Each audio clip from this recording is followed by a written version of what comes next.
Haya, Bwana asifiwe sana. Amen. Haleluya. Amen. Haya, kuna yule mchungaji ambaye alikuwa amerequest ambaye yuko kule Mombasa. Ana sasa zamu itakuwa ni yake. Na wale wengine sio wako wapi ambao watu. Join naye pia itakuwa vizuri. Waweza Mwokozi. Waweza magoti. Anakuja apige magoti kwa wewe mwamini. Waweza Mwokozi. Waweza mambo yote. Wewe nyosha mkono huko. Baba, kwa jina la Yesu Kristo, naombea Bwana Yesu hata wewe mtumishi wako anaporudi Mombasa, Bwana ukawa pamoja na yeye katika jina la Yesu Kristo. Mafuta hii iwe na nguvu na uwezo, akaifanye kazi ya Mungu, wagonjwa wakapone, waliofungwa wakafunguliwe, akatende haki yako kulingana na maandiko. Kwa jina la Yesu Kristo tumeomba. Jina la Baba la Mwana wachi na la Roho Mtakatifu. Nenda ukatumike kwa uwezo ulio mkubwa, maajabu na ishara zikafanyike mikononi mwako.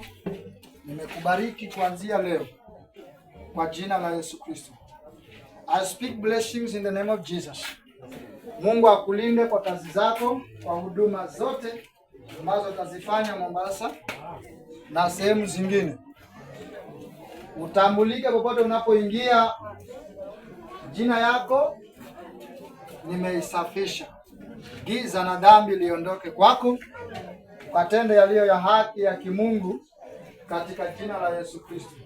I bless you in the name of Jesus. Pokea baraka za Mungu. Pokea baraka za Mungu. Mungu atakupatia watu ambao mtashirikiana kwa upendo na kwa amani na kwa baraka.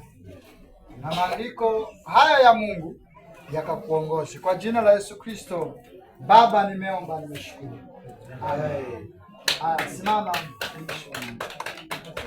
Basi Mungu akubariki sana na wewe ukarudi tena. God bless you. Bwana asifiwe sana. Amen. Nataka nibariki pia hawa wachungaji wengine sehemu tu kama itawezekana. Wakuje. Haleluya. Amen. Hii nilipeza kitambo wati leo huyu kwa sababu amerequest, wacha niwabariki pia na wao. Hebu wakuje hapo wapige magoti. Wale wanataka lakini si kwa ajili ya Mungu. Baba, kwa jina la Yesu Kristo nimebariki Bwana watumishi hawa. Bwana ukapate kuwabariki katika jina la Yesu Kristo. Nguvu ulizotendea na nguvu ulizopatiana mitume wako. I speak blessings in the name of Jesus.